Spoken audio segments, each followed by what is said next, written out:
बच्चों को दुआ है, बड़ों को सलाम। फ़िज़ा है मेरा नाम। You are watching morning with Fiza. नाज़रीन, एक ऐसे मसले के ऊपर सबसे पहले बात करना चाहूँगी मैं, जो तकरीबन हर दूसरे इंसान के साथ उसकी ज़िंदगी का हिस्सा बनता जा रहा है।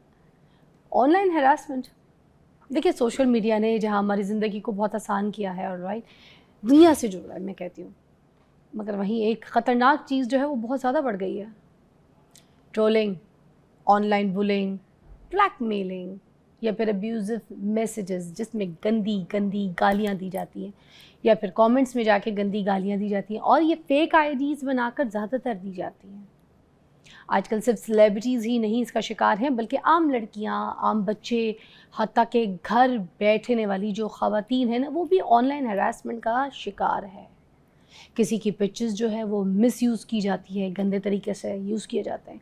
किसी को फेक मैसेजेस आ जाते हैं, किसी को बॉडी शेमिंग का बहुत बुरी तरीके से सामना करना पड़ता है और कोई बहुत से ऐसे लोग जो है ना डिप्रेशन की सिचुएशन में चले जाते हैं।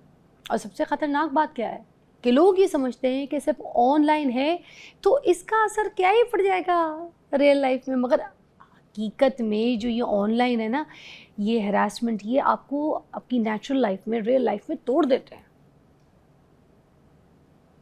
आज हम बात करेंगे ऑनलाइन हैरासमेंट क्यों की जाती है। क्या वाकई सोशल मीडिया बिल्कुल अनसेफ हो चुका है? अपने बच्चों को, अपनी बच्चियों को हम किस तरीके से इस ऑनलाइन हैरासमेंट से सेव कर सकते हैं? क्योंकि आज के दौर में सिर्फ अकाउंट को प्राइवेट कर देना ही काफ़ी नहीं है, अवेयरनेस की ज़रूरत है। ये जो कमेंट करने वाले लोग हैं ना नीचे, अजीब अजीब सी बातें कमेंट कर देते हैं, भले मैंने देखा बड़ा अच्छा कंटेंट होता है, बड़ी अच्छी पॉजिटिव बातें हो रही होती हैं, उसके नीचे भी एवी अपने दिल की भड़ास निकाल के ना फजूल में फ्रस्ट्रेटेड लोग गंदी को ज़ुबान के साथ इस्तेमाल करके कुछ बकवास लिख देंगे। इस पर आज बात करेंगे। डॉक्टर हमारे पास डॉक्टर वजीहा आती रहती हैं। आज आपकी इस ख़ास तौर पे रहनुमाई के लिए आई हैं। डॉक्टर वजीहा रिजवान है तो हमारी डॉक्टर, प्रॉपर डॉक्टर है, ठीक है, मगर उसके बावजूद क्योंकि देखें ना, ये भी तो इन्हीं चीज़ों का सामना करती हैं, सोशल एक्टिविस्ट भी हैं, तो इनको ज़्यादा इस चीज़ों के बारे में पता होगा। और फिर अब आपको समझाने के लिए मेरी ज़बान तो काफ़ी नहीं होगी, इसलिए माहिरीन, इसलिए आपको यहाँ पे बुलाते हैं। अस्सलाम वालेकुम। अस्सलाम वालेकुम फ़िज़ा, आपका बहुत शुक्रिया मुझे यहाँ इस इतने इम्पोर्टेंट टॉपिक पे मदऊ करने का। अच्छा, मुझे ये सबसे पहले तो बताइएगा कि जो फेस तो आपने भी किया होगा, हर कोई कर रहा है, ठीक है, मगर मैं कोई, जैसे आप मेडिकल के हवाले से बात कर रही हैं, किसी इशू को डिस्कस कर रही हैं, कोई भी किसी हिसाब से आप अपने बात कर रही हैं, तो कोई भी जैसी कोई चीज़ अपलोड करती हैं तो सोशल मीडिया पे नीचे एक बहस सी जुड़ जाती है, गालम गलौज तक आ जाते हैं, आपके कैरेक्टर तक पहुँच जाते हैं। तो फिर ये क्या है, क्यों है ऐसे, आपको क्या लगता है? Fiza, being a president medical women association of Pakistan, क्योंकि ये पाकिस्तान चैप्टर है मेडिकल वुमेन इंटरनेशनल एसोसिएशन का, तो we are working at national and international level. And being a women activist या चाइल्ड राइट एक्टिविस्ट, ये सिर्फ मुझे इधर की नहीं, हमें ये मसला सिर्फ पाकिस्तान का नहीं है, ये पूरी दुनिया का मसला है कि हरासानी का औरतों को सामना करना पड़ता है। पहले मसला ये था कि हरासानी, जो ऑनलाइन हरासानी है, उसका मसला ये है कि अगर आप घर में या वर्क प्लेस में बात करें तो उधर मौजूद लोग ही आपको हरासा कर सकते हैं, लेकिन ऑनलाइन स्पेस एक ऐसी है कि पूरा यूनिवर्स एक क्लिक पे अवेलेबल होता है। तो आपको जो हरासमेंट करने वाला है वो पाकिस्तान में भी नहीं बैठा होगा, वो अमेरिका में बैठा होगा, उसको पकड़ना भी उतना मुश्किल हो जाएगा। और ऑनलाइन हरासमेंट का सबसे बड़ा मसला ये है कि जब एक पिक्चर पोस्ट हो जाती है तो वो हरासमेंट एक दफ़ा की नहीं रहती, वो चलती रहती है, वो साइकिल चलती रहती है। एक और पकीज़ा ड्रामा चला था, उसने बहुत अच्छे तरीके से इस तल्ख़ हकीकत को बयान किया कि एक साइड की स्टोरी बताई जाती है और वो नरेटिव किस तरह से ज़िंदगियां तबाह कर देता है, एक बार नहीं, मुसलसल बार बार। तो ये करते क्या है, इसका मकसद क्या होता है? हैरासमेंट करना, इस तरह की बातों से, अपने लफ्ज़ों से किसी कैरेक्टर तक पहुंच जाना, ये क्या अपने अंदर की भड़ास निकाल रहे होते हैं या फिर कैसे, कोई इनकी सोच ही या इनकी तरबियत में कोई मसला है? देखिए, ये जो है ना ह्यूमन साइकोलॉजी, जो इंसान को समझना बड़ा मुश्किल है। हरासा करना, किसी को हरासा करने का मतलब क्या होता है? उसको खौफज़दा कर देना। खौफज़दा औरतों को करना तो बहुत आसान होता है कि उनकी तज़लील कर देना। एआई अब तो आ गई है, किसी की पिक्चर उठाएं, किसी की शक्ल डाल लें, इसमें किसको इन्होंने बख्शा है? हमारी आवाम जो है उसको ये तरबियत भी तो नहीं है कि पॉजिटिव क्रिटिसिज्म कैसे करना है, वो देखें कि तनकीद करना बिल्कुल जायज़ है, मैं मना थोड़ी करती हूँ। आप किसी के ऊपर भी तनकीद कर सकते हैं, मगर गालम गलौज के ज़रिए, गंदी ज़बान के ज़रिए, या फिर एक पॉजिटिव क्रिटिसिज्म, जो बहुत इंपॉर्टेंट चीज़ है कि अगर आपको किसी का कंटेंट पसंद नहीं है तो आप उसको अच्छे तरीके से, कोई लफ्ज़ में, कोई सोफिस्टिकेटेड तरीक़ों से उसको बात कर सकते हैं, कोई कमेंट कर सकते हैं, कोई तनकीद कर सकते हैं, बट राइट डायरेक्ट हमें इख्तलाफ करना आता ही नहीं है। और औरत से जब हमें इख्तलाफ हो जाता है, चाहे उसकी प्रोफेशन से हो, चाहे उसकी पर्सनैलिटी से हो, कई लोग होते हैं आप अच्छा काम कर रहे हैं तो उनको इसी से मसला है। मुझे सबसे ज़्यादा, मैं यही कहती हूँ, हर बंदे के ओपिनियन की इज़्ज़त एहतराम होता है, लेकिन जो कीबोर्ड वॉरियर्स होते हैं और जो खुद नहीं होते और जो पीछे बैठे हुए होते हैं, और मुझे ये समझ नहीं आती है कि अगर आपको एक कंटेंट, सोशल मीडिया एक जगह है जहाँ पे अगर आपको लगता है कि कोई वल्गर कंटेंट भी बना रहा है, आप देख क्यों रहे हैं? नज़र का भी तो पर्दा है, आप उसका पर्दा करें। हम कहीं बैठे होते हैं, मैं तो बीइंग अ डॉक्टर, हम इतना ज़्यादा फ़िज़ा अवॉइड करते हैं कि हम सोशल मीडिया पे आए नहीं, क्योंकि हमारी एक अपनी एक रिस्पेक्टेबल जगह है। लेकिन कई जगहों पे हमारा बात करना बड़ा ज़रूरी हो जाता है। जब एक कंटेंट क्रिएटर्स जो उनका सब्जेक्ट भी नहीं है, जब उस पे बात कर रहे होते हैं और गलत बात आ रही होती है, तो आपके प्रोड्यूसर मुझे बड़ी बार कहते हैं कि डॉक्टर जिया, सही बात, सही मशवरा अगर आपने डॉक्टर हो के लोगों को नहीं देना तो किसने देना है? लेकिन हम भी घबराते हैं। ये हरासानी है कि हम लोग क्यों नहीं आना चाहते, क्योंकि हम कहते हैं कि ये जो ट्रोलिंग, आप भी इसको बहुत ज़्यादा सामना करती होंगी कि लोग ये नहीं देखते कि वो अच्छी बात भी कर रहे हैं कि नहीं। जिन्होंने तनकीद बराए तनकीद करनी है, उनको इख्तलाफ़े राय को रखना नहीं आता। Very nice. एक ब्रेक लेते हैं, उसके बाद आपको ज्वाइन करते हैं। जी, कीबोर्ड वॉरियर्स है ना, सिर्फ इनका नहीं बल्कि कुछ ऐसे लोग भी हैं ना जो खुद इन्फ्लुएंसर्स बने फिर रहे हैं, मगर उनका काम सिर्फ यही है कि दूसरों को जो है ना बुरा दिखाना, उनको बुरा पोर्ट्रे करना, उनको उनके कैरेक्टर को ख़राब दिखाना, और उनको लगता है कि किसी के कैरेक्टर को ख़राब दिखाएंगे तो ये अब खुद जो है ना बहुत अच्छे दिखना शुरू हो जाएंगे, जबकि पता नहीं क्या सोच है, जबकि खुद के भी लाखों में फॉलोअर्स होते हैं। फिर भी ब्रेक बात करते हैं, आइए।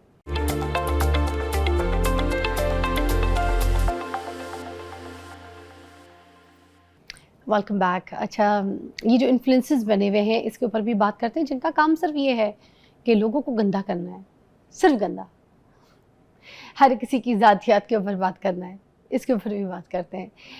इनको तो सिर्फ व्यूज़ चाहिए, है डॉक्टर साहिबा? क्या हाँ, कहेंगी? कई लोग मुझे जब कहते हैं ना कि डॉक्टर जी आप भी स्टार्ट करें, तो कहती हूँ मेरे से बर्दाश्त नहीं हो सकता वो जो नीचे कमेंट्स होते हैं। तो उन्होंने कहा हमारे पे तो जब कमेंट्स नहीं आते और हमारी कोई कंट्रोवर्सी सामने नहीं आती है तो हमें टेंशन होना शुरू हो जाती है। तो वो दोनों चीज़ें हैं। लेकिन फिर अगर वो भी करते हैं और अगर आप ज़हनी तौर पे उस क्रिटिसिज्म को लेने के लिए तैयार भी हैं, और अगर आप जो कंटेंट क्रिएट कर रहे हैं वो सोसाइटी पे कोई नेगेटिव असर नहीं डाल रहा और मुस्बत असर डाल रहा है, तो मेरा ख्याल है कि फिर इन्हें इन्फ्लुएंसर्स कहना चाहिए, वरना तो ये तबाहकुन जो है ना है। आपने देखा, मैं कभी ना किसी को कोई जवाब नहीं देती, मैं कभी किसी को मुँह नहीं लगती किसी के, कोई अच्छा बोले बुरा बोले, अच्छा बोले तो शुक्रिया, कोई ना बोले तो मैं किसी के मुँह नहीं लगती, किसी को जवाब नहीं देती जाके, किसी का नाम नहीं लेती, किसी को फजूल का फेमस नहीं करती। मुझे कोई फ़र्क नहीं पड़ता मेरी ज़ात को, क्योंकि मैं सिर्फ अपना काम करती रहती हूँ और आगे बढ़ती रहती हूँ। फिर पीछे जो मैं अपना काम छोड़ के जाती हूँ ना, आप यकीन कीजिए सारे मेरे बारे में बैठ के शोज़ कर रहे होते हैं, मेरे टॉपिक के ऊपर पूरी ट्रांसमिशंस, पूरे शोज़, एवरीथिंग, पॉडकास्ट, सब कुछ मेरे नाम पे कर रहे होते हैं। मैंने कभी उनको कुछ नहीं किया। अब मगर हर सेलिब्रिटी ये सोच नहीं रखता, कुछ सेलिब्रिटीज़ ऐसे हैं जो बहुत गुस्से में आ जाते हैं और फिर आके बात करते हैं, मगर ये कि इनका कोई हल होना चाहिए ना। अगर कोई ऐसे सेलिब्रिटीज़ जैसे इनका मुंह बंद करना चाहते हैं और वो चिढ़ते हैं, वो गुस्सा होते हैं, तो फिर कहाँ पे कंप्लेन की जाए, मतलब कहाँ जाया जाए, कहाँ इनकी कंप्लेन की जाए, ये भी ज़रा लोगों को समझा दे काफ़ी देखने वालों को। देखिए, रूल्स तो एग्जिस्ट करते हैं, लॉज तो एग्जिस्ट करते हैं। FIA के साइबर क्राइम के लॉज बहुत स्ट्रॉन्ग है। सेक्शन 24 की अगर हम बात करें तो अगर ये जो आपकी साइबर स्टॉकिंग के ऊपर आपको रिपीटेड मैसेजेस भेजने पे भी सज़ा हो सकती है 1 मिलियन की 3 साल तक की, अगर आप रिपोर्ट करते हैं। अगर कोई आपकी गलत वीडियोस जिसमें आपको जिनसी हरासानी का सामना करने की करता है या आपकी गलत वीडियोस अपलोड करते हैं, तो 5 मिलियन और 5 साल तक की सज़ा हो सकती है। बात फिर मैं वही कहूँगी कि आपको अपने राइट्स का पता होना चाहिए, लॉस का पता होना चाहिए, FIA का पता होना चाहिए। डायरेक्टर FIA भी हमने अपनी यूनिवर्सिटी के अंदर भी उनके कुछ प्रोग्राम्स करवाए हैं जिन पे उनको मदऊ किया है, वर्कशॉप्स कराई हैं, और इस तरह की होनी चाहिए। बल्कि मैं आपको कहूँगी आप भी डायरेक्टर FIA को अपने प्रोग्राम में बुलाएं, और ताकि वो लोगों को बता सकें कि उनकी हकूक़ की हिफाजत करने के लिए लॉज मौजूद हैं। बस उन्हें स्ट्रॉन्ग होना चाहिए, एविडेंस को जमा रखना चाहिए। कई लड़कियां हरासा होती हैं, वो डिलीट कर देती हैं कि कोई देख ना ले। आपको उनको सेव करना चाहिए अपने एविडेंसेस को कि कैसे कोई आपको हरासा कर रहा है। और कुछ लड़कियां ब्लैकमेल हो भी जाती हैं, बड़े अफसोस की बात है बेचारी। बहुत ज़्यादा होती हैं। ये तो आए रोज़ की कहानी आपने देखा होगा कि वो एक वीडियो बना लेते हैं और फिर जो हरासानी का सिलसिला शुरू होता है वो फिर रुकने का नाम ही नहीं लेता। वो उसी नाम पे, यही तो हमारी सीएम साहिबा एम्फेसाइज़ कर रही थी कि बच्चियों की जब इस तरह की कोई पिक्चर लीक होती है तो वो अपने भाइयों से, बाप से भी नहीं कह पाती और फिर वो जो सिलसिला शुरू होता है वो इतने बुरे ट्रैप में आती हैं। लेकिन फिर भी देखें वो रुकता कहाँ पे है जब वो कानून की मदद लेती हैं। अच्छा, अब ये जिन लड़कियों की तस्वीरें जो यूज़ हो जाती हैं, जो मिसयूज़ की जाती हैं, एआई के ज़रिए बनाई जाती हैं, ठीक है, क्योंकि एआई का दौर है, किसी की भी तस्वीर उठा के किसी की भी जिस्म के ऊपर लगा दो, ठीक है, फिर तो वो तो गलत तरीके से यूज़ की जा रही है ना, गलत। देखें लोगों से सीखना चाहिए। कईयों की तो असली लीक होती है, वो भी इतने आराम से कह देते हैं कि ये तो एआई है। फिर मैं वही कहती हूँ, ये हरासानी क्या है? हरासानी ये है कि आपको मेंटल अजियत देना, परेशानी देना। और एक औरत उतनी मजबूत हो जाती है जितने उसके साथ घर में रहने वाले लोग, उसके वालिदैन उस पर एतमाद करते हैं। तो अगर इस तरह की कोई चीज़ लीक होती भी है तो मैं पेरेंट्स से, घर वालों से कहूँगी कि वो अपनी बच्चियों को बिला किसी वजह के उनके मुखालिफ होने के बजाय उनके साथ खड़े हों, क्योंकि अब जो दौर आ गया है ये किसी के साथ भी हो सकता है। बच्चे एक टेंडर एज में होते हैं, कच्ची एज में होते हैं, कई बार उन्होंने गलती नहीं भी की होती तो उनको उसकी सज़ा मिलना शुरू हो जाती है और वो नहीं मिलती अगर फैमिली, दोस्त, अहबाब साथ खड़े हो जाएं तो। इसलिए और भी जो लोग जो हरासमेंट का शिकार हो जाती हैं ना बच्चियाँ, ये आप माइंड में रखें कि आपकी भी जो वो पिक्चर्स जो आपने नहीं दी और आपकी इस तरह की जो अगर कोई पिक्चर्स यूज़ कर रहा है तो आप दिमाग में रखें कि आपके लोगों को, आपके पेरेंट्स को, आपके घर वालों को पता है कि आप ऐसी चीज़ें नहीं करती हैं ना, ऐसी चीज़ें पहनती हैं। तो अपने पेरेंट्स को, फैमिली को कॉन्फिडेंस में लें, ना कि उनसे डर के आप हरासमेंट का एक शिकार हो जाएँ और हरासमेंट के ज़रिए फिर आप उनकी जो है ना फरमाइशें पूरी करें। तो डरना नहीं है। वो कहती थी मेरी अम्मी कि शेर की तरह आँख में आँख डाल के लड़ना है, ना कि आँख को बंद करके कबूतर की तरह डर जाना है। अगर आप डर जाएंगे तो शेर तो सामने वाला आपको वो शेर बन के खा जाएगा, जबकि आपको शेर बनना है, ठीक है ना। अच्छा, मुझे ये बताइएगा कि ये डिप्रेशन भी होता है जब हरासमेंट होती है? बच्चियों को तो होती होंगी। देखिए, बच्चियों को क्या, अच्छों को होती हैं, आदमियों तक को हरासमेंट हो जाती है। मैं ऑनलाइन जब भी एक चीज़ आती है, एक साइड की स्टोरी होती है। अभी एक सिंध में एक वाक़या हुआ था और वो मैं नहीं डिटेल लेती, लेकिन एक इंस्टीट्यूट के सरबराह मेल थे, तो उन्होंने कहा कि ये जो कहानी चली, मैंने 60 साल में जो इज़्ज़त कमाई थी वो मुझे लगा कि 1 मिनट में मेरी वो सारी की सारी चली गई। तो ऑनलाइन हरासमेंट का इशू यही होता है कि हर बंदा शुरू हो जाता है एक बात के पीछे। ये लोग कहते हैं कि मेडिकल शोबे में ना सबसे ज़्यादा हरासमेंट होती है, क्योंकि पढ़ाया मेडिकल जाता है। तो आप मुझे बताएं इसमें किस हद तक की सच्चाई है? देखिए, मेडिकल के शोबे में हरासमेंट का मसला ये होता है कि हमने जो है मरीज़ों को हाथ भी लगाना है और रात की ड्यूटियां भी करनी है, तो कई बार हरासानी का सामना भी करना पड़ता है। मैं अभी ये इलामा इकबाल मेडिकल कॉलेज में भी एक गाड़ी में उन्होंने पकड़ा था कुछ लड़कों को जो वहाँ आके हरासा करते थे। मैं आपको बताती हूँ, हम मेडिकल कॉलेज में पढ़ते थे तो रात को जब ड्यूटी से वापस आना होता था तो झाड़ियों में लड़के छुपे हुए होते थे और फिर वो जो करते थे, जो इशारे करते थे या जो वो थे, और हम खौफजदा होकर भागती थी वहाँ से।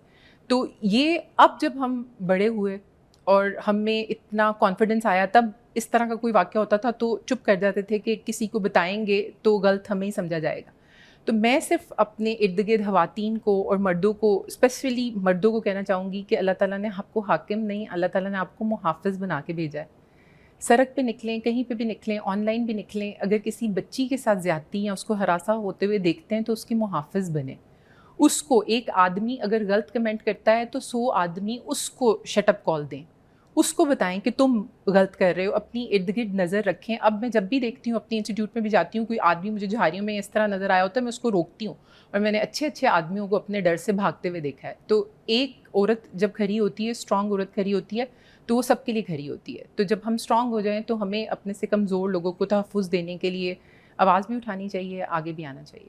थैंक यू सो मच, बहुत बहुत शुक्रिया। आखिर में मैं यही कहूँगी, ऑनलाइन हरासमेंट का शिकार नहीं होना आपने, स्ट्रॉन्ग बनिए और शेर की तरह लड़िए, सामने वाले को आंखें दिखाइए, ना कि हरासमेंट का शिकार होके आप उसकी फरमाइशें पूरी करें। आप डर जाएं, आप अपने पेरेंट्स से बात करें, आप फ़ौरन एड्रेस करवाएं कि ये बंदा मुझे इस तरीके से देख रहा है, चाहे वर्क प्लेस है, चाहे ऑनलाइन है, कहीं पे भी है। तो ये जो ऑनलाइन बुलिंग है ख़ास तौर पे, ये उन लोगों का काम है कि जो बिल्कुल वेले होते हैं, जिनके पास कुछ भी नहीं होता करने को, जिनकी असल हकीकत बहुत डिप्रेस्ड है, बहुत ख़राब है, जिनकी लाइफ स्टोरी में बहुत ट्रॉमा है, तभी तो ये ऑनलाइन बैठ के इतने वेलेपने से आप लोगों को ट्रॉल कर रहे होते हैं। रिलैक्स, चिल, काम करते जाइए, लेट देम ट्रॉल, और हैरासमेंट का शिकार ना होइए। ब्रेक के बाद मिलते हैं।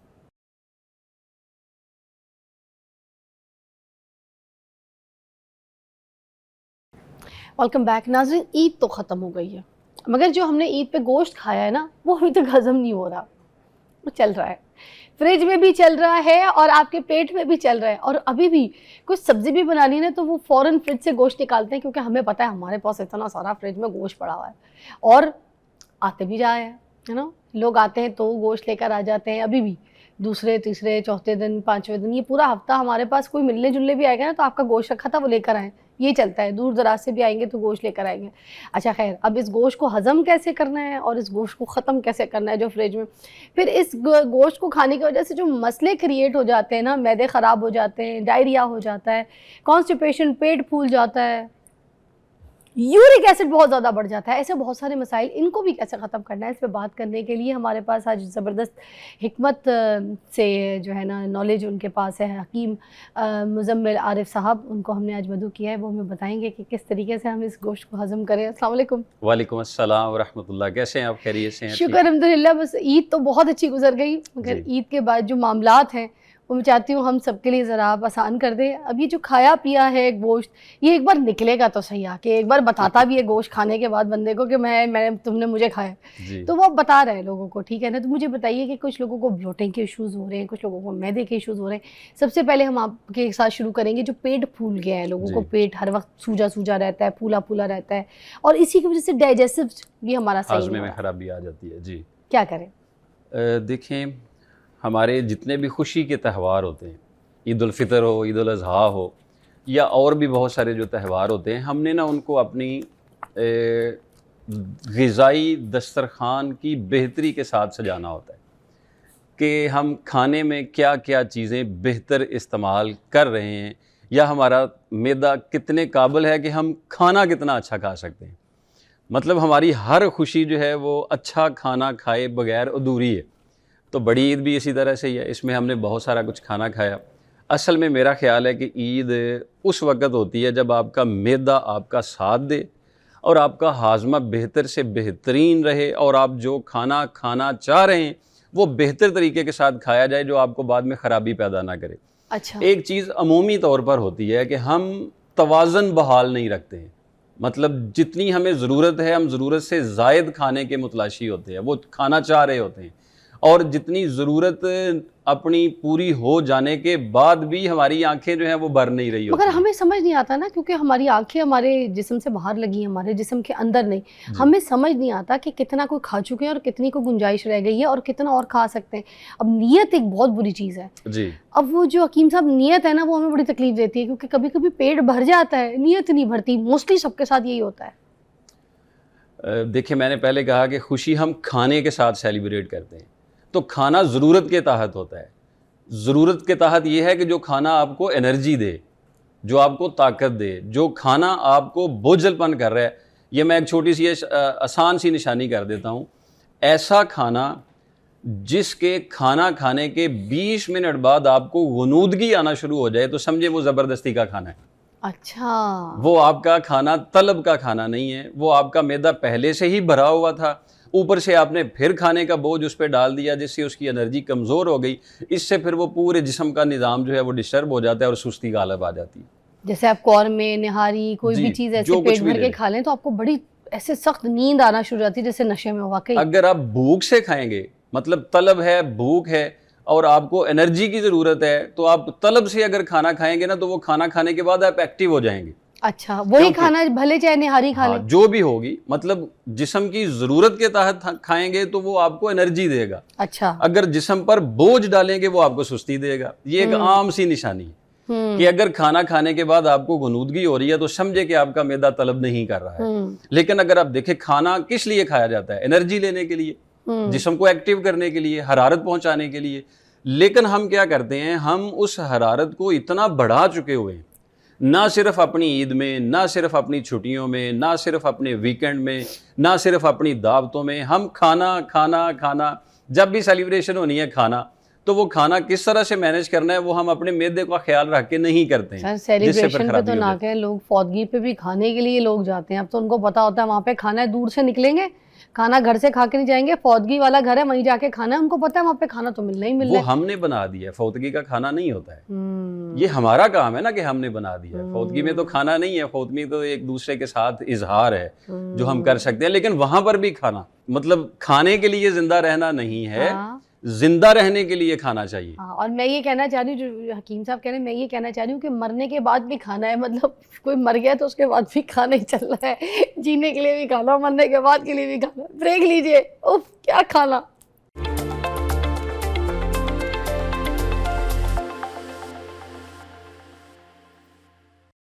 अच्छा, होता क्या है कि हम ना कहीं खाने पे चले जाए और हमने गोश्त खा लिया, कढ़ाई खा ली, कोई गोश्त की आइटम चीज़ें जो ना बारबेक्यू ऑर्डर कर लिए, तो फ़ौरन कहा जाता है कि भाई कोल्ड ड्रिंक ऑर्डर कर लो, गोश्त खाया। और अगर कोई दोस्त या कोई आपकी सहेली या फिर कोई रिश्तेदार है, उसको पूछो कि भाई तुमने कौन सी कोल्ड ड्रिंक पीनी, और वो कहते हैं कि नहीं जी मैं कोल्ड ड्रिंक नहीं पीती या नहीं पीता, तो आगे से उसको फ़ौरन बोलते हैं नहीं नहीं आज गोश्त खाया, खा लो, कुछ नहीं होता, हज़म हो जाएगा। तो ये हज़म होता है गोश्त कोल्ड ड्रिंक से? देखें, कोल्ड ड्रिंक की फार्मूलेशन कभी चेक करें। एक बड़ा आसान सा सवाल है कि ये बन किस चीज़ से रहा है, और अगर इसकी फार्मूलेशन आपको समझ आ जाए, ये नाजरीन करेंगे, चेक कर लें। आप जो पी रहे हैं कम से कम ये तो देखें, नुस्खा खाने से पहले देखते हैं इसमें क्या क्या डला हुआ है, खाना खाने से पहले देखते हैं इसमें क्या क्या डला हुआ है, फिर आप कोल्ड ड्रिंक में तो देखें इसमें क्या क्या डला हुआ है। आपको उसका नुस्खा नहीं मिलेगा जो कोल्ड ड्रिंक हम इस्तेमाल कर रहे हैं, उसका नुस्खा है ही नहीं है, पानी है और सोडा, उसमें कार्बोहाइड्रेट उन्होंने उसमें डाल दिया हुआ है। मतलब क्या है कि गोश्त को हज़म करने के लिए हमें कुछ ऐसी हाज़म चीज़ें चाहिए जो हमने भारी चीज़ खाई है उसको हज़म करने में वो मुआवन साबित हो। तो इसके अंदर है ना चीज़ें कुछ होती तो हैं, मतलब हम ठीक है कोल्ड ड्रिंक को हर वक्त जहर बुरा, उसको बस बहुत ही कुछ कहते रहते हैं, हर वक्त कोसते रहते हैं, मगर कहीं कोई चीज़ बेहतर भी तो होगी क्या? कि कोई ऐसी चीज़ है, अब हिकमत के हिसाब से बताइए कि इसके अंदर कि जब हम कुछ खाते हैं हमें बर्ब आती है जी, ठीक है, एकदम से मैं बताऊँ हल्का भी फील करते हैं, सच्ची बात बता रही हूँ, एकदम से ऐसा लगता है बहुत कुछ खाया पिया ना, थोड़ा सा ईजी हो गया है, हल्के हो गए, भारी भारी नहीं फील होता। ये चीज़ें तो आती हैं, तो क्यों आती हैं, क्या वजह है इसमें? एक चीज़, आग भड़क रही हो, मतलब बहुत ज़्यादा हीट हो रही हो, हाँ। और उसमें एकदम से ठंडा पानी अगर हम डाल दें तो वो एकदम के लिए सुकून नहीं हो जाता। हाँ, वो राख बन गई है तो वो तो सुकून ही होना है ना। अच्छा, कुछ चीज़ जल जाए ये हज़म नहीं होता। मैं ये बार बार बहुत सारी जगहों पे कह रहा हूँ, ग़िज़ा को जलाना उसका हज़म करना नहीं है। हमने गर्म खाना खाया, ऊपर से ठंडी कोल्ड ड्रिंक ले ली, तो उसने हज़म नहीं किया, उसकी अफादियत को जला दिया। जब वो जला दिया हमें एकदम के लिए थोड़ा रिलैक्स फील हुआ, लेकिन ये देखिएगा जैसे ही आप 1 घंटा गुजारेंगे आपको शिद्दत से फिर पानी की तलब हो जाएगी, आपका मुंह सूखना शुरू हो जाएगा, हलक में जो है वो थोड़ी प्रॉब्लम आना शुरू हो जाएगी, फिर आपको ऐसा लगेगा कि मेरा वो खाना जो पहले मैंने खाया था वो मेरे पेट पर ही भारीपन रहना शुरू हो गया हुआ है। अगर हमारे पास कुदरती तौर पर कुदरती नबाताती इलाज मौजूद है गोश्त को भी हज़म करने में, खाने को भी हज़म करने में, और हर तरह की ग़िज़ा को हज़म करने में, मुआवन करने में हमारे पास ऐसा है, तो हम ऐसी चीज़ को क्यों प्रेफर करें जिसके नुस्खे का ये हमें नहीं पता कि वो किस चीज़ की बनी हुई है, वो किस चीज़ के इस्तेमाल, जो चीज़ उन्होंने ज़ाहरी तौर पर उस पर लिख दी हुई हैं, आप वे देखें कि वो चीज़ें आप खुद लेके बनाएं वो जायका नहीं रहेगा। अगर उन्हीं चीज़ों के साथ बनाना है तो फिर तो जायका वो ही रहना चाहिए। इसका मतलब है कि उसमें कोई और साल्ट ऐसा यूज़ हो रहा है जो हमें उसका आदी बना रहा है। फिर इसकी तलब होती चली जा रही होती है, जब तलब बढ़ती चली जा रही होती है मैदे पर दबाव बहुत ज़्यादा पड़ रहा होता है। मैं एक मिसाल दे देता हूँ। जी जी जी, हाँ नहीं, मिसाल आप दे रहे थे। मिसाल ये पुदीना है, 20 रुपए की गुच्छी मिली है, ठीक है, ये हमें हर जगह पे मुयस्सर है, मिल सकता है। हमें पता है ये पुदीना है, हमें पता है कि इसमें मिंट है, हमें पता है कि इसमें हाज़म करने वाली चीज़ें हैं, हमें पता है कि ये सदियों से हमारे इस्तेमाल में है, हमें पता है कि ये क्या क्या हमें फ़ायदे देता है। तो हम क्यों ना उन चीज़ों पर जो है वो इत्तफ़ा करें जिनका हमें पता नहीं, बजाय इन चीज़ों पर इत्तफ़ा करें जिनका हमें पता है कि ये क्या काम करती है। मतलब आपने बहुत ज़्यादा गोश्त खा लिया है और आपको बदहज़मी हो गई है, तबखीर हो गई है, तेज़ाबियत हो गई है, इसके 15 पत्ते लें और इसमें 2 चुटकी अजवैन डालें, ये अजवैन देसी, ये डालें, और इसमें थोड़ा सा अदरक डालें, ये भी हमारे घर में रोज़ पकता है, रोज़ इस्तेमाल होता है, हमारे इस्तेमाल में रहता है। ये आप 3 चीज़ों का सिर्फ घर में आके एक बार कहवा पी लें, आपके गोश्त खाने से जो यूरिक एसिड बढ़ने का आपको खदशा पैदा हो रहा है, सवाल ये होता है कि अभी नहीं जो होगा। गर्मी है, जी ठीक है, इतना गर्म मौसम है, इसमें कोई जी। अर्क इस तरह का कावा, ये फिर कावाजात, ये सही रहेगा? कोई ये ना हो कि पीठ पे पित्त निकल आए गर्मी की वजह से, हीट स्ट्रोक अजीब सा है जो बाहर में जाओ तो और जल्दी अटैक कर जाए, बहुत अच्छा सवाल बॉडी किया गर्म आपने। ना हो जाए। ये तो बता दें, क्योंकि हमें तो ठंड में ये कहा जाता है ना, ये कावा पियो, इसकी तासीर गर्म है, इससे ठीक हो जाओगे। तो बहुत से ऐसी जो चीज़ें, जैसे अजवाइन भी, इसकी तासीर भी गर्म है ना। तो अब हम गर्मी में ये ना हो कि हमें कोई, मैं अर्ज़ कर देता हूँ, अभी आप भी आए हैं, सारे दोस्त हम बाहर से हैं, रेडियो पे ना एक फलों का बादशाह आया हुआ है, तरबूज, खरबूजा, फलों का बादशाह, आम, आम फलों का बादशाह आम है, ये आया हुआ है, इसकी तासीर क्या है? गरम। ये बताएंगे कमेंट में कि ये गर्म है तो गर्मियों में क्यों आया? हाँ खरबूजा गर्म है, गर्मियों में क्यों आया? हाँ, तो तरबूज की तासीर गरम है तरबूज सर्द है हैं? लेकिन पानी से भरा हुआ है। तरबूज सर्द है, पानी से तासीर भरा गरम हुआ नहीं है उसकी? नहीं, तरबूज सर्द तर होता है, सर्द खुश्क भी होता है। तरबूज सर्द खुश्क होता है, अच्छा, खरबूजा गर्म तर होता है। ओके, अच्छा, तरबूज की तासीर पूरी ठंडी है। जी ठंडी होती ओके, है, लेकिन पानी की मिकदार उसमें 90% तक होती है। ठीक है। ठीक है, हमारी गर्मियों में बहुत सारे ऐसे फल और ऐसी ग़िज़ाएं, आपको करेले बड़े पसंद होंगे, कब आते हैं? गर्मियों में। गर्मियों में खाते हैं ना आप, हाँ, अच्छी तरह से बूंद बूंद पाए खाते हैं, गर्मियों में खाते हैं। ग़िज़ाई तौर पर ये मिजाज पाए में, कब गर्मियों में खाते लेकिन सवाल अजवैन का ही रहा ना कि हाँ। अजवैन गर्म है, हैं? गर्मी मगर क्यों पाए करनी? कब गर्मियों में खाते हैं हम? बहुत सारे लोग खाते हैं, अच्छा, बहुत सारे लोग गर्मियों में पाए खाते हैं। पाए पाए तो खा के साथ ही जग भरी जो है वो लस्सी का बना के पी लेते हैं, तो फिर अगले दिन फकियां ढूंढ रहे होते हैं अच्छा, कि हमें गर्मियों फकियां में। मिल जाएं जिससे आय हमारा हाय मैदा हाय। जो खराब हुआ है वो हाँ, ठीक हो जाए। फिर इनकी मिजाज की मुनासबत से ये देखना है कि इन्होंने हमें गर्मियों में जो हमारा गर्मी की वजह से जिस्म में कमी आ गई है वो कितनी पूरी करनी है। मगर तो- कोई मैदे का मरीज अगर हुआ तो अगर अल्लाह ना करे अजवाइन वगैरह उसको अटैक तो नहीं कर जाएगी? बिल्कुल क्योंकि नहीं। मैदे में अगर किसी को ऑलरेडी सूजश है या फिर गर्मी है तो फिर तो वो तो पागल नहीं हो जाएगा, चीखें मारेगा, पागल टाटा फूटेगा। ब्रेक के बाद जवाब देना आपने मुझे इसका जी ठीक। कि अगर मैदे में भी गर्मी है और अगर इस तरह की गर्म चीज़ें भी खानी है तो फिर ये जो कावा जाता है ये हमारा क्या बिगाड़ेंगे या हम ठीक कर देंगे? आइए ब्रेक।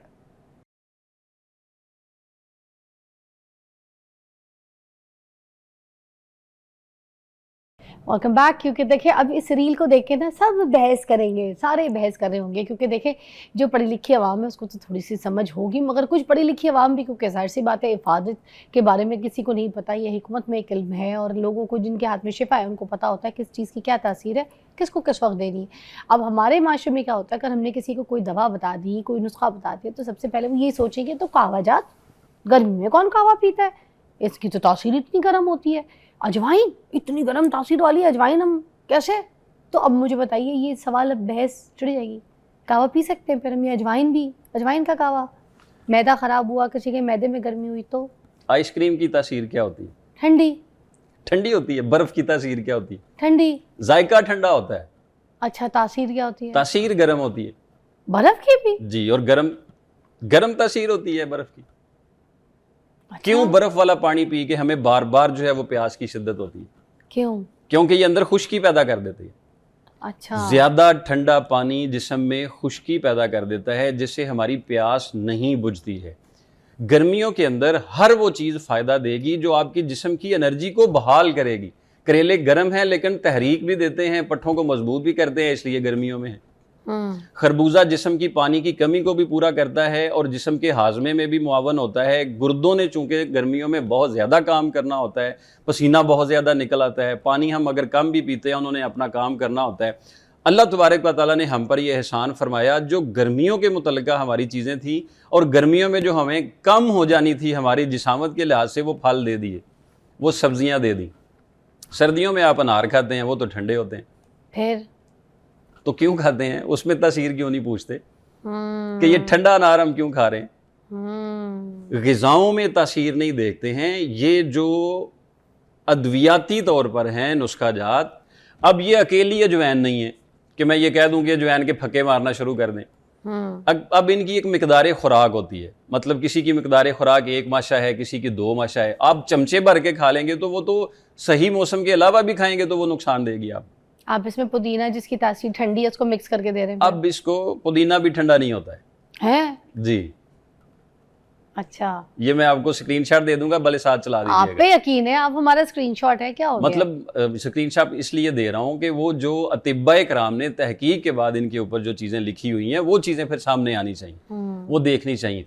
अब इनका कम्बिनेशन बनाया जाता है पुदीने का, अजवैन का और अदरक का।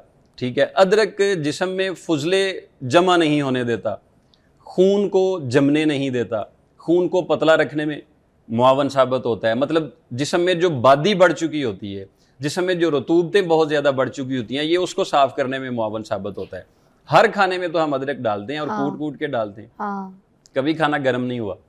हाँ, अच्छा, और मुझे बताइएगा कि जैसे अगर हम किसी को कोई दवाई दे दें खाने के लिए, कोई गोली दे दें बुखार की, नज़ले की, उसको नहीं कहते कि इसकी तासीर गर्म है। हाँ, मगर अदरक का कावा दे दें, अदरक कैसे खाने आप दावत दें ना, उनसे कहें ज़रा ये जो गोली आप खा रहे हैं इसका मिजाज देखिएगा, गर्म खुश्क है या गर्म तारा क्या है। हाँ, ज़रूर ये देखना चाहिए कि आप जो भी कोई टैबलेट ले रहे हैं वो क्या मिजाज रखती है। चूँकि इनके मिजाज का हमें कदीम तरीका हिसाब से बरसगीर पाको हिंद में ये अरसा दराज से इस्तेमाल होती आ रही हैं, तो ये हर घर वाले को पता है कि इनके मिजाज ये हैं। तो हमें जब इनके मिजाज खाने से पहले ज़हन में आ जाते हैं तो वो पहले ही एक दबाव सा बन जाता है कि पता नहीं हमें इसके साथ क्या हो जाएगा, किस तरह की कैफियत बन जाएगी। हालांकि ऐसा नहीं होता। ये अगर अपने मिजाज में, फिर तिब में इनके दर्जे होते हैं, गर्म दर्जा अव्वल, दर्जा दोम, दर्जा सोम, दर्जा चहारम। मतलब इस हद तक अद्वियात के होते हैं। कुछ चीज़ें गर्म दर्जा अव्वल होती हैं, कुछ चीज़ें गर्म दर्जा दोम होती हैं, कुछ चीज़ें गर्म दर्जा चहारम होती हैं। इसी तरह से फिर गर्म खुश्क होती हैं, गर्म तर होती हैं, सर्द खुश्क होती हैं, सर तर होती हैं। ये फिर मिजाज के हिसाब से सब चीज़ों को जो है वो मैनेज किया जाता है। लेकिन कम अज़ कम मैं जो ये जो कावाजात शेयर करने होते हैं, जो सब ने देखने होते हैं, तो हम कोशिश करते हैं कि ऐसे कावाजात शेयर करें जो मुतदिल मिजाज हों, जो हर किसी के मिजाज के साथ सूटेबल भी हों और उनको नुकसान भी ना हो और उनको फ़ायदा लेने में उनको किसी किस्म की कोई परेशानी ना हो। अच्छा, अब ये जो ईद पे हमने खाने खाए थे जिसमें सबसे ज़्यादा मुझे आपसे पूछना है कि नुकसानदेह क्या चीज़ थी? अगर मैं कॉम्बो आपके सामने रखती हूँ, जैसे गोश्त प्लस कोल्ड ड्रिंक प्लस मीठा जी, तो इन तीनों में से सबसे ज़्यादा जो है वो नुकसानदेह क्या था? गोश्त के साथ जो है ना वो बहुत ज़्यादा साथ ही जोड़ के मीठा। अगर यही कॉम्बो में बता दूँ, गोश्त प्लस कोल्ड ड्रिंक प्लस मीठा, नहीं, बिल्कुल गलत है। ऐसा नहीं होना चाहिए, बिल्कुल नहीं होना चाहिए। क्या इसके अंदर गलत क्या है? मतलब इन इसमें से कौन सी चीज़ निकाल दें इस कॉम्बो में से? इसको मीठा निकाल दें, कोल्ड ड्रिंक निकाल दें, गोश्त खाएं। और अगर कोई एक चीज़ निकालनी हो तो? बोतल पीने की हमें नौबत क्यों आ रही है? मतलब हमारे मैदे ख़राब हैं, मैदे जो है वो गोश्त को हजम नहीं कर पा रहे, तो हमें इसलिए बोतल पीने की नौबत आ रही है। हाँ। तो हमने इस मैदे को पहले से क्यों नहीं ठीक करके रखा? पहले से क्यों नहीं ठीक करके रखा? एक बहुत मशहूर तबीबे हैं बहुत सारे, उन्होंने एक जुमला लिखा हुआ है, मैदा तमाम बीमारियों का घर है, परहेज तमाम इलाजों का सर है। यानी तमाम बीमारियां जो हैं वो हौज है, यहाँ से शुरू होनी है, इसमें खराबी पैदा होनी है, सब में खराबी पैदा हो जानी है। किसी भी इलाज को उसके इंतहा तक पहुंचाने के लिए, मतलब अगर आप चाहें कि मेरे जिस्म से हर तरह की बीमारी ख़त्म हो जाए तो फिर आप एहतियात को लाजमी रखें, परहेज़ को लाजमी रखें। गोश्त अगर आपने खाना है, जब भी ईद पे खाना हो या ईद के बाद अगर खाना हो, तो आप हमेशा ये कोशिश करें कि जब आपका जी चाह रहा हो कि अभी मैंने बहुत ज़्यादा कुछ खाना है, तो आप थोड़ा सा खुद पे कंट्रोल करके भूख रख के उसको छोड़ दें। जिनको कहते हैं ना रज के गोश्त खाना, वो ना खाएं, आप हमेशा ही गोश्त खाते रहेंगे। गोश्त खाने के बाद लोगों को कॉन्स्टिपेशन भी हो जाती है, हर एक को गोश्त नहीं सूट करता, फिर ये कॉन्स्टिपेशन का क्या हल कर सकते हैं? जिनका मिजाज पहले से ही गर्म खुश्क होता है, तो उन लोगों को गोश्त खाने से कब्ज़ की जो है वो कैफियत बन जाती है। या जो लोग खाली गोश्त खाते हैं, मैंने बड़े सारे लोग देखे हैं, वो पता क्या कहते हैं गोश्त खाने का ना एक तरीका है। मैंने कहा जी क्या? उन्होंने कहा इधर ना रोटी ना खाना वरना गोश्त नहीं जो खादा जाता। ये उन्होंने एक तरीके बनाए हुए हैं गोश्त खाने के लिए। जो गोश्त खाने का बेहतरीन तरीका है वो ये है कि आप गोश्त को बिल्कुल छोटे छोटे पीस में लें और इसमें किसी सब्जी का इम्तजाज करें, मतलब कोई भी सब्जी इसके साथ इस्तेमाल करें। आलू तक डाल सकते हैं, चाहे आलू आलू भी- पका ले, सब्जी है ना जी ये। बिल्कुल, आलू भी डाल सकते पालक हैं, डाल कोई दें, मसला आलू डाल नहीं है। दें, भिंडी डाल हाँ दें। जी, कद्दू गोश्त, मैं कह रहा हूँ कि कद्दू गोश्त खाएं ताकि आपको गोश्त का भी फायदा मिले, कद्दू शीफ का भी फायदा मिले और नबी पाक सल्लल्लाहु अलैहि वसल्लम की सुन्नत पर अमल करने का भी फायदा मिले। जायकेदार भी सबसे ज्यादा वही बनता है। सबसे जायकेदार बनता ही इसीलिए है कि ये हमारे नबी मुकर्रम सल्लल्लाहु अलैहि वसल्लम को क्या बहुत ज्यादा बात है, पसंद हाँ। था। अगर आपने गोश्त ही खाना है तो तो फिर नबी पाक सब्जी के सल्लल्लाहु साथ अलैहि खाएंगे तो कब्ज नहीं होगी वसल्लम जी पहली कब्ज भी नहीं होगी। और अब अगर हो गई किसी को तो उसका भी इलाज, ये सौंफ और अजवाइन वाला कावा भी लोग ये पीते होते हैं। हाजमे को बेहतर करेगा, तबखीर नहीं होने अच्छा। देगा, तेजाबियत नहीं होने सौंफ देगा। अजवाइन, जी जो है अजवैन, पुदीना और अदरक, ठीक है, ये वाला कावा, ठीक है। ये इन दिनों में इसमें एक तब्दीली ये की जा सकती है कि अदरक की जगह पे जीरा सफ़ेद भी इस्तेमाल किया जा सकता है। ये क्या काम चेंज कर देगा, क्या साइंस ये का जीरा change? जिन लोगों को गोश्त खाने से जोड़ों में दर्द होना शुरू हो जाता है, हाँ, यूरिक वाला। यूरिक एसिड वाला भी दर्द या वैसे भी मतलब घुटनों में दर्द होना शुरू हो जाता अच्छा, है। उसके बगैर वैसे भी दर्द होता है, मतलब सिर्फ यूरिक वाला असल नहीं, गोश्त से दूसरे दर्द भी होते हैं। जी बिल्कुल हो जाता है। पट्ठों में जिनके मसला होता है, हाँ। हड्डियां जिनकी कमजोर होती हैं, हाँ पट्ठों में खिंचाव होता है, पहले से ही जो जोड़ों के दर्द के मरीज होते हैं, हाँ गैंठिया का मरीज होते हैं, लेकिन वो गोश्त खाए बगैर रह नहीं सकते हैं, उनको भी दर्द हो जाता है, तो वो इसमें थोड़ा जीरा सफेद इस्तेमाल कर लें। अदरक हटा दें। जी अदरक हटा के अजवैन, जीरा और पुदीना, अच्छा। ये वाला कावा ले लें बिलखसूस ईद के दिनों में, तो इंशाल्लाह उसके साथ उनको कुछ वक्त के लिए, मतलब कुछ दिनों के लिए तो दर्द में अफाका जरूर हो जाएगा, गोश्त भी खाया जाएगा। आपको समझ आ जाएगा कि आपने अपने गोश्त को हजम कैसे करना है। जबरदस्त नुस्खे, ब्रेक के बाद मिलते हैं।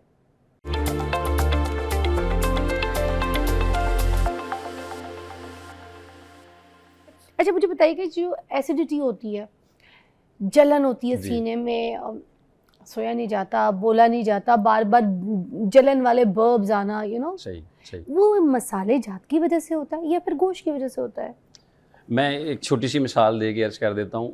एक डकार होता है, मतलब खाना खाने के बाद वर्ब वाला डकार डकार आता है। ये किस चीज़ की अमूमन निशानी होती है? चले मैं आसान कर देता हूँ। ये अमूमन कहा जाता है कि जब पेट भर जाता है ना, बंदा समझता है कि अब मुझे खाने की ज़रूरत नहीं है, तो वो एक निशानी होती है कि डकार आ गया, खाना हजम हो गया। डकार आने से मतलब होता है कि खाना हजम हो गया। ये जो जलन होती है, ये जो ब्लॉटिंग होती है, ये जो दबाव होता है, ये उस वक्त होता है जब हमारा पहले से ही पेट भरा हुआ हो, ग़िज़ा की नाली पे पहले से ही दबाव मौजूद हो, हमें ऐसा लगे कि कोई तलब नहीं है खाने की, कोई ज़रूरत नहीं है, भूख भी नहीं है, लेकिन खाना बहुत अच्छा आ जाए सामने, खाना बहुत अच्छा सामने आ जाता है, तलब होती नहीं है, हम फिर वो खाना खा लेते हैं जो फिर पेट पर गिरानी कर देता है, ग़िज़ा की नाली पे दबाव बढ़ देता है। फिर उसमें ही अगर कुछ ऐसे मसाला जात इस्तेमाल किए गए हों जो कुछ गैर मेयारी हों, ठीक ना हो, या आयल अच्छा इस्तेमाल ना किया गया हो जिसमें उसकी पकाई ठीक ना हुई हो। मैंने वैसे आज तक नहीं देखा जिसने देसी घी का खाना खाया और उसका सीना जला हो। काफ़ी लोग आते हैं कि वो देसी घी के खाने खाते हैं, अल्लाह ने उनको तौफीक दी हुई है, मतलब ये सहूलत है कि उनको मुयस्सर है, हर बंदा आदमी नहीं उस तरह से जो है वो कर सकता। लेकिन जब से हमने ये सारी चीज़ें जो गैर फितरी तौर पर अपने जिस्म में हमने इन्वॉल्व कर दी हुई हैं, जो गैर मेयारी घी हैं, जो गैर मेयारी मसाला जात हैं, मैंने आपके प्लेटफार्म पे एक जगह पे कहा था, वो काफ़ी सारे लोगों ने सराहा, जितने भी गरम मसाला जात हैं ये आप पिसे हुए नहीं खरीदें, खुद लाके ये साफ खुद करके लाके पीसें। साफ करके खुद इनको पिसवा के रखें, ताकि आपको पता चले कि मैंने काली मिर्च पिसवाई है, मैंने ज़ीरा पिसवाया है, मैंने अजवैन पिसवाई है, मैंने छोटी इलायची पिसवाई है, आपको पता हो कि ये है। वरना तो बहुत सारी चीज़ें जो है वो मिक्सर में आ रही हैं, केस में क्या सा बुरा मिक्सर हो रहा होता है, हम वक्ती चटपटा और जायके को दे के अपने मैदे को ख़राब कर देते हैं। अब ब्लॉटिंग हो गई, तबखीर हो गई, तेजाबियत हो गई, बोझ हो गया, सीने में जलन हो रही होती है। बेहतरीन सा एक नुस्खा वो मैं शेयर कर देता हूँ, हर आदमी जो है वो आसानी से इस्तेमाल कर सकता है। ये एक छोटा सा पत्ता है, मशहूर पत्ता, तेज़पात। अमूमन बिरयानी खाने में आए तो ये बड़ा सा पत्ता सामने आ जाता है। ये वाला तेज़ पत्ता आप ले लें 100 ग्राम, और इसमें आपने अजवाइन, सौंफ, अच्छा, ये सौंफ डालनी है आपने 100 ग्राम, बराबर वज़न इसके। और ये एक तोहफ़ा है अल्लाह तबारक व तआला का, कलवंजी, ये आपने डाल देनी है 50 ग्राम। और इसमें आपने ये जो पुदीना है, ये ताज़ा मिल सके तो ताज़ा भी मिक्स कर सकते हैं, खुश्क वाला? खुश्क पुदीना लेके आप इसको 100 ग्राम ये वाला ले लें, और इसमें डालनी है सुंड, 50 ग्राम सुंड, और इसमें डालनी है 20 ग्राम छोटी इलायची, और ये इलायची आपने छिलके समेत ही डाल देनी। बेहतरीन और खूबसूरत सा एक चूरन मैदे की अक्सीर फकी एक तैयार हो जाएगी।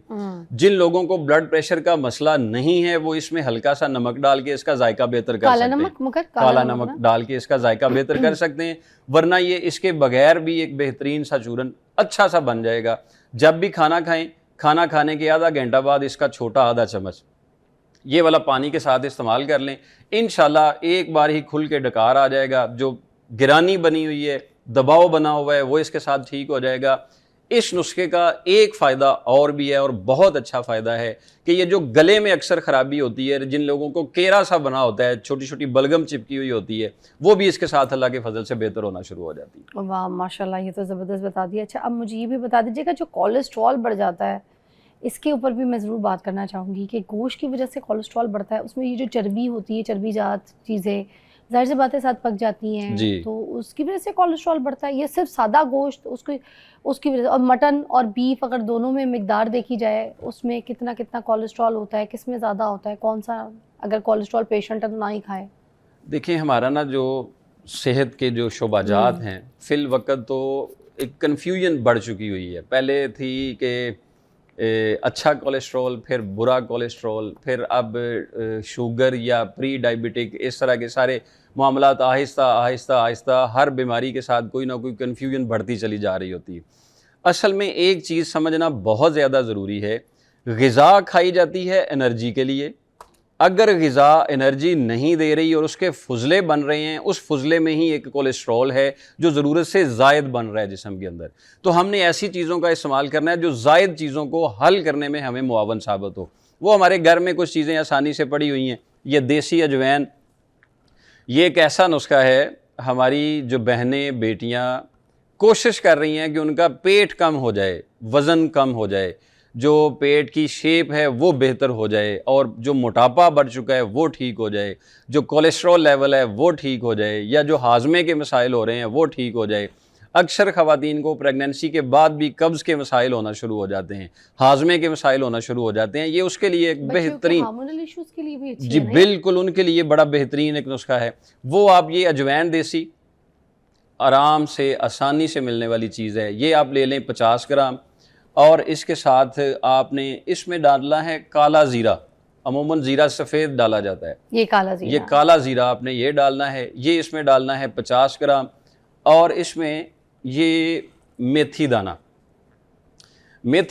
ये आपने इसमें डालना है 50 ग्राम, और इसमें एक चीज़ डालनी है आपने काली मिर्च, ये डालनी है 20 ग्राम। ये 4 चीज़ों का नुस्खा है। इसको सफ़ूफ़ बना लें बारीक, और ये सुबह शाम खाना खाने के आधा घंटा बाद ज़ीरा और छोटी इलायची के कावे के साथ। लेकिन अगर कब्ज़ हो रही है तो सना मक्की के ले लें आप 5 पत्ते, और तेज़ पत्ता ले लें 1। इसके कावे के साथ ये नुस्खा इस्तेमाल कर लें, इंशाअल्लाह बफ़ज़्ल-ए ताला 20-21 दिन के बाद उनका पेट बड़ी ही तेज़ी के साथ कम होना शुरू हो जाएगा, बगैर किसी नुकसान के। अच्छा, अब एक और सवाल मुझे ये पूछना था कि अगर हेल्दी खाना पूछूं, उसमें बारबेक्यू है ख़ासतौर पे, क्योंकि ईद पे बड़ा खाया गया है, तो ये बारबेक्यू हेल्दी होता है या फिर सालन वाला गोश्त, किस फॉर्म में गोश्त जो है वो बहुत हेल्दी है? ऐसा गोश्त जिसमें मसालों की आमेज़िश कम से कम हो, वो गोश्त अच्छा खाने में होगा। जिसमें मसाले बहुत कम इस्तेमाल किए गए हों, वो गोश्त जो है वो आपको फ़ायदा पहुंचा सकता है। बारबेक्यू में हम एक मसला करते हैं कि पहले तो उसको बहुत ज़्यादा ऑयल में डिप करके बार बार उसको ऑयल में पका के फिर उसके ऊपर हम बहुत ज़्यादा मसाला जो है वो बना देते हैं। फिर कुछ ऐसी चीज़ें होती हैं कि रात को कुछ हम दही में मिक्स करके कुछ मसाला जात उस पर लगा के कुछ लोग उसको रखे रखते हैं, फिर उसके साथ उसको पकाते हैं। तो फिर हम जब गोश्त खाते हैं ना, तो फिर मसालों का जायका ज़्यादा आता है, गोश्त का जायका कम आ जाता है। बहुत बहुत शुक्रिया, बड़ा अच्छा शो था। आप इसको सेव कर लें, आपको समझ आ जाएगा कि आपने अपने गोश्त को हजम कैसे करना है। ज़बरदस्त नुस्खे। ब्रेक के बाद मिलते हैं।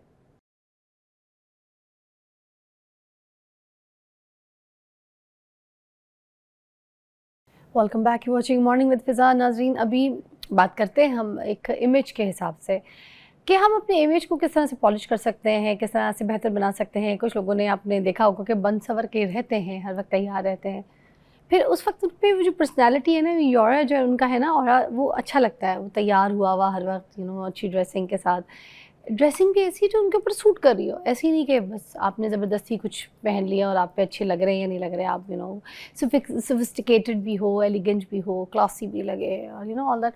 आपने अगर सेलिब्रिटीज़ को देखा हो तो वो बड़े अपने आप को मेंटेन रखते हैं, अपने ड्रेस को, अपने स्टाइल को, अपनी पर्सनैलिटी को बहुत अपने हिसाब से सिलेक्ट करते हैं, पिक करते हैं और पहनते हैं। और अब हमारी जो आम आवाम है ना, उनको बेसिकली इस चीज़ की समझ नहीं आती कि उनके ऊपर क्या चीज़ सूट करेगी। वो फलानी सेलिब्रिटी को कुछ देखते हैं पहना हुआ तो कहते हैं कि हम पे भी अच्छा लगेगा, हम भी ये ख़रीद लेते हैं, मगर उनको ये नहीं पता होता कि वो उनके ऊपर सूट करेगा कि नहीं करेगा। उनकी पर्सनैलिटी के मतलब उसमें निखार के लोगों के सामने लाएगा कि नहीं, वो अच्छे लगेंगे, ये दूसरी बात है।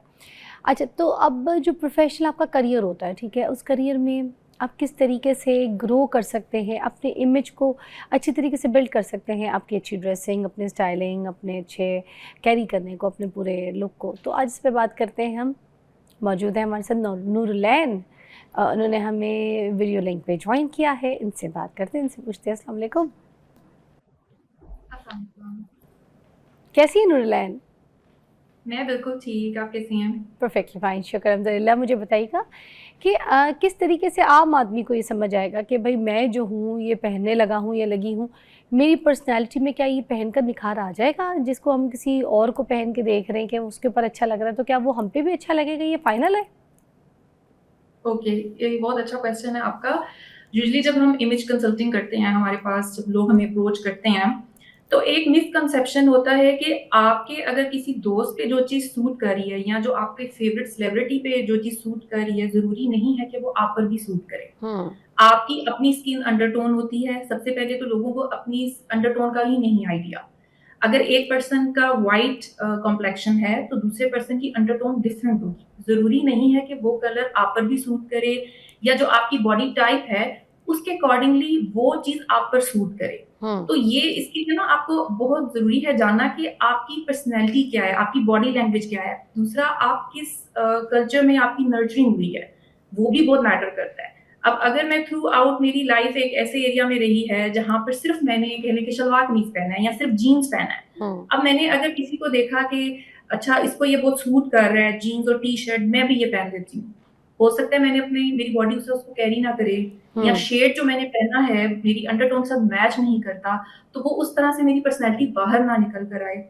लोग मिस्टेक क्या करते हैं कि वो अपनी पर्सनैलिटी को जानते हुए अपनी ग्रूमिंग नहीं करते। वो सिर्फ लोगों को देखकर जो एक आर्टिफिशियल आपका ऑरा होता है ना, वो मेंटेन करते हैं। वो फिर उनकी पर्सनैलिटी के साथ रिफ्लेक्ट भी नहीं करता, और वो फिर आपके पर्सनल प्रोफेशनल लाइफ में भी बहुत ज्यादा इम्पैक्ट करता है। तो it is very important to know these things. ये फिर आम इंसान को कैसे पता चलेगा? यही मेरा सवाल बनता है कि फिर एक आम इंसान को हमने सिखाना कैसे है, बताना कैसे है? बिल्कुल। अच्छा, उसके लिए ना आप देखें फिजा, सोशल मीडिया पे बहुत कुछ अवेलेबल है। First you have to know about yourself. उसके लिए बहुत इजी है कि आपकी पर्सनैलिटी क्या है। अब इट्स वेरी इजी, जैसे अब अंडरटोन होती है स्किन की, वो जानना इज वेरी इजी। कि आपका जैसे ये जो रिस्ट होती है, यहाँ पर आप देखें आपकी वार्म टोन है या कूल टोन है। अगर ब्लू है तो इट्स कूल, और अगर वार्म है, ग्रीन है, तो इट्स वार्म।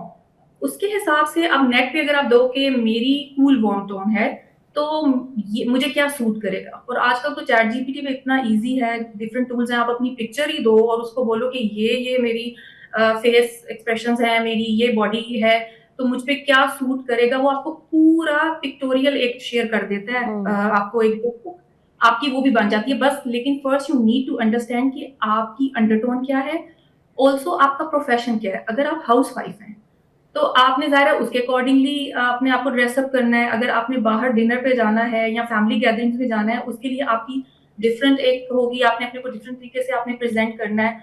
अब फर्स्ट ऑफ ऑल आपने अपनी अंडरटोन जान ली, उसके बाद फिर क्या होता है कि आपकी बॉडी लैंग्वेज, बॉडी टाइप कैसी है, कि आप टॉल हैं, ब्रॉड हैं, आपके शोल्डर, इतना तो आप जान ही सकते हो नॉर्मल।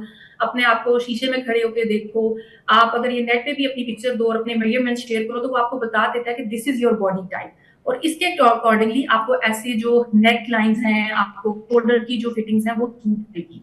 तो उसके अकॉर्डिंगली अगर आप 2 लेट्स से कि मैंने सलवार कमीज ही पहनना है, तो मुझे किस तरह के डिज़ाइन सूट करेंगे, तो वो आपको बहुत अच्छी एक कैटलॉग शेयर हो जाती है। अच्छा, और ये तो जैसे ये स्टाइलिंग के टाइम पे बहुत ज़्यादा महंगी वॉचेस पहनना, महंगे जूते साथ पहन लेना कपड़ों के, ठीक है। कुछ लोग बहुत कैजुअल ड्रेसिंग करते हैं, ब्रांड्स को प्रेफर नहीं करते, कोई महंगे जो है ना ब्रांडेड लोगोज लगी हुई टी शर्ट्स नहीं पहनते, मगर हाँ घड़ी और जूतों के ऊपर जो है ना बहुत पैसा खर्चा करते हैं, तो और पर्स के ऊपर भी। तो मुझे बताइएगा कि फिर ये बैग और जूते और घड़ी, is that worth it really to show that you are classy and rich and elegant? Okay, अच्छा, it vary from person to person. First of all, the misconception about image consulting is लोग यही समझते हैं कि अगर हम image consultant के पास जाएंगे ना, तो वो हमें इन चीज़ों पे लगा देगा, महंगी वॉचेस, बैग्स और आपने jewellery. It's about how you carry yourself. अगर आपने एक नॉर्मल सी भी वॉच पहनी हुई है, जैसे अगर आप वॉच पहनने के शौकीन हैं, आप किस तरह से ड्रेस के साथ उसको मैच कर रहे हैं, कैसे कैरी कर रहे हैं, तो वो भी स्टैंड आउट करेगी। अब जरूरी नहीं है कि आपने ब्रांडेड जूते ही लेने हैं। फॉर एग्जाम्पल, अब एक लोग मिस्टेक क्या करते हैं, जैसे वॉच पहनी हुई है, अगर फीमेल्स का हम देखें तो सिल्वर कलर की वॉच होगी और गोल्डन कलर की ज्वेलरी होगी, वो सब मैच ही नहीं कर रही। आपने अगर ज्वेलरी गोल्ड में पहनी है तो आपकी वॉच भी गोल्ड कलर में होनी चाहिए। सिमिलरली अगर सिल्वर है तो सिल्वर के साथ आपकी जानी चाहिए। ऑल्सो आपने किस तरह से उसको कैरी किया हुआ है, ये चीजें बहुत मैटर करती हैं। अब समटाइम आपने भी सुना होगा, बहुत सी लेडीज कहती हैं मैंने इतना कुछ इन्वेस्ट किया, मैंने, लेकिन ना पिक्चर्स में मेरी लुक नहीं अच्छी आ रही, मैं ठीक नहीं लग रही। फर्स्ट ऑफ ऑल कि आपकी जो ड्रेसिंग होती है वो आपकी अंडरटोन के हवाले से नहीं होती, फिर ज्वेलरी में बहुत मिसमैच होता है। कहीं पे फुल सिल्वर ज्वेलरी होगी, कहीं पे वो एंटीक आपकी कोई रिंग होगी, और कहीं पे आपने गोल्डन जो है वो चूड़ियां पहनी होगी या किसी और कलर की चूड़ियां पहनी होंगी। तो जब वो इतना मिसमैच होगा तो आपकी पर्सनैलिटी कैसे बाहर आएगी? और और ये ये जो जरूरी नहीं है कि मर्द आपको हजरात हैं, ये जैसे जो यस मर्द हजरात होते हैं, ये चेन्स पहनते हैं, ब्रेसलेट्स पहनते हैं, 2-3 किस्म के पट्टे पहन रहे होते हैं हाथ में जो लेदर के कुछ, और गले में भी चेन्स वगैरह का इस्तेमाल करते हैं। तो ये इनकी पर्सनालिटी को क्या दिखाता है? Is that a very good styling for, you can say as for men? अच्छा लगता है ये? क्या प्रिटेंड करवाता है? यस, अगर तो it very occasion to occasion. अब अगर आप प्रोफेशनल सेटअप पे हो तो ये जो आपने अभी डिफाइन की चीजें ये नहीं आपको एलिगेंट शो करवाती हैं। ड्यूरिंग इंटरव्यूज भी आपकी पर्सनालिटी में आपने किस तरह से ड्रेसिंग की हुई है वो बहुत मैटर करती है। अब आपने अगर वो बाजू में पट्टे पहने हुए हैं, चेन्स पहनी हुई है, या आपने वो बाल मैसी लुक की हुई है, तो वो डेफिनेटली वो प्रोफेशनल आपके लुक के साथ नहीं अलाइन हो रही। तो उसके लिए तो it is not suitable. But where is a gathering जहाँ पे आप फ्रेंड सर्कल में जा रहे हो, या ऐसी गैदरिंग है, देयर आर सम कंपनीज जहाँ पे आपके अटायर पे उतना ध्यान नहीं दिया जाता। जैसे एक टाइम पे हम गूगल के बारे में सुनते थे कि वहाँ पे आपके अटायर को इतना नहीं देखा जाता, आप मतलब इजी कूल ड्रेसिंग में आ सकते हो, तो देन इट्स फाइन। लेकिन हर जगह का एक डेकोरम होता है। आप जब भी किसी जगह पर जाते हो तो फर्स्ट आप इतना तो अंदाजा लगा ही लेते हो कि मैं किस तरह के लोगों में उठ बैठ रहा हूँ, मैंने कैसे लोगों से मिलना है, उसके लिए आप उस लिहाज से ड्रेसअप हो। There should be in your wardrobe इस हिसाब से ड्रेसिंग और एक्सेसरीज होनी चाहिए। और अगर एक ऐसी गैदरिंग है जहाँ पे इट डजंट मैटर कि आपने किस तरह की ड्रेसिंग की है, आप हर तरह के रंग बिरंगे लोग आ रहे हैं, तो that's fine, you can wear that, क्योंकि जाहिर है आपने फैशन भी तो करना है ना अपने शौक के ऐसे लिहाज से। ऐसे बट इट ऐसे डिपेंड्स कि आप कैसी गैदरिंग में जा रहे हो और किस तरह से उसको कैरी कर रहे हो। ठीक है, एक ब्रेक के बाद हम आपको नूरलैंड करते हैं। Stay tune.